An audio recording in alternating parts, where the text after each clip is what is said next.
Should you replace the default scenery in Microsoft Flight Simulator from Bing with Google? Hey everyone, it's Hotchamania, and there's a really popular add-on that's for free that allows you to exchange the default photogrammetry from Bing with Google. And I wanted to try this out. Is it worth it? Does it really make a difference? Because it's a very popular add-on that allows you to take Google Maps and actually replace the satellite imagery from the Google instead of using the default scenery, which is supposed to enhance. And it looks kind of cool. It's a neat idea. So you can get this at flightsim.2, link below this video. And the process is pretty straightforward. There's a lot of readmes in here. And by the way, when you're using Google Maps, there's liability things in there. Read this before you use it. But essentially, if you're using this for flight sim, I think you're okay. But essentially, what you're going to do is download an installer program. And it's pretty straightforward. I thought it was going to be a major hack, but this was actually a lot easier than I thought to get going. You get an installer, install the program, and then once it's installed on your machine, then all you have to do is just run it before you start Microsoft Flight Simulator. Now, the idea is pretty simple. Instead of using the default satellite imagery that the game comes with, this essentially replaces the tiles. If you're familiar with X-Plane and how ortho works, it's kind of the same idea. Essentially, what it does is it pulls in the different satellite imagery files and uses them in the game that you can rely on, and it's a little more updated and enhanced. So you're going to run this program called the Microsoft MFS 2020 Map Enhancement Program, run it as a administrator, gives you some warnings, but essentially it runs a server in the background that pulls these files and then injects them into the simulator to make it really straightforward. That's it. I mean, there's nothing much to hack beyond that. I thought I was going to have to go crazy with some of my Windows file management kung fu skills, but no, it's like really straightforward. All you have to do is have this program running, which requires you to remember to turn it on each time you fire up the simulator. And when you first turn it on, you will see that it's using no space and nothing's on there, and that's pretty much it. And then all you have to do is start Microsoft Flight Simulator and go from there. Yeah, it's that easy. But I'm really curious, how much better and or different does it really look? What kind of a difference can you really expect from this? And is it worthwhile? Because at the end of the day, while this is free to use, it's still added resources. And there's something else you can do with some of the options here, including turning on some of the zoom level to make it a little more dense. You can explore that on your own. But essentially, you can really just hit start and get going into the simulator. So I wanted to do some before and afters and show you the difference here, because once you start up the game, you're going to start seeing this thing doing its thing in the background.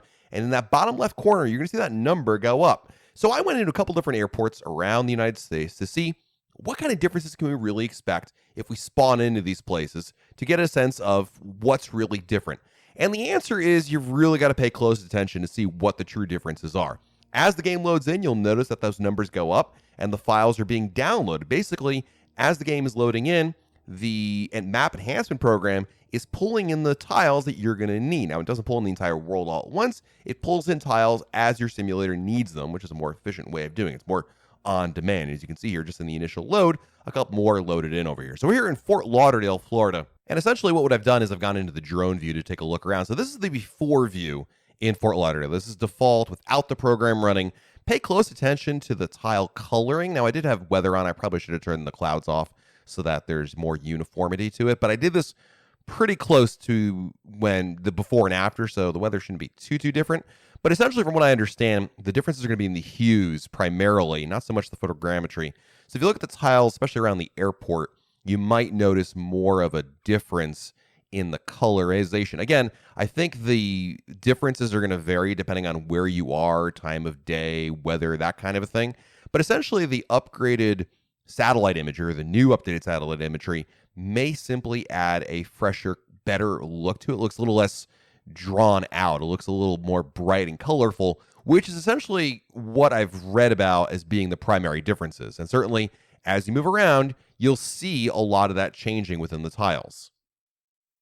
Let's go to Seattle next, and here's, again, the drone view from the airport in Seattle. This is before the latest update with Seattle, but you get the idea that the tiles are, again, you're looking for the colorization. And if a lot of this is standing out to you and say, this looks kind of the same between the before and after, this is still the before, by the way, you're not alone by this. I was a little disappointed that there wasn't more of a noticeable difference. And I was just determined to figure out what exactly changed. And first I thought I did something wrong, but it definitely was working. And I think the big difference, again, maybe there's a couple of areas of the world where it really stands out, But for me, the most noticeable difference was simply the tile color, essentially the grass, the trees, maybe a little bit of a lighter hue to them. But other than that, it really didn't make much of a change that I could certainly notice. Here's a look at Key West. And again, I thought maybe it might be a little different here. There's a more water, and I turned off the weather here. But again, I really couldn't tell much of a difference. Again, maybe you look right outside the runways and the tarmac. Here's a flight in Seattle in which I found a marketplace on Final Approach that I could easily identify doing this before and after. Again, left side is before, right side is after. I can't really tell much of a difference. So ultimately, I kind of feel like this add-on sounds cooler than it really is. And in practice, it doesn't give much of a difference. There might be somewhere where it really does work, but I haven't found it yet. Let me know in the comments below if you tried this add-on, what you think of it. But right now, I just don't think it's really worthwhile getting. But to each their own, maybe I'm missing something out there. If you found this video helpful, please hit that like button. Subscribe to our channel. We're trying to get to 1,000 subscribers. It would really help us out if we can do that. This has been Hotch Mania, and we'll talk again real soon.